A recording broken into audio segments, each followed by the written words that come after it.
पैसा आणला कोण आहे ना पैसा आता ऐका मी थोडं मजेशीर कम्प्युटर विषय म्हणून म्हणतो संपवतो शेवटच्या गाण्याचं भारी नंतर करतो ऐका बघा मग टाटा अंबानी बिर्ला झालं बरोबर आहे ना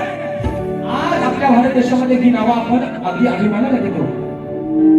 अहो टाटा बिर्ला अंबानी झालं मोठं मोठं ते पैसवालं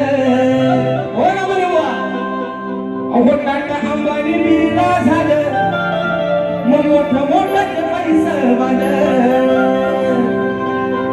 नाही सोबत कुणाच्या गेलं एवढा आपण पैसा कमवतो सोबत त्याला तर म्हणून म्हणतो की टाटा अंबानी बिर्ला झालं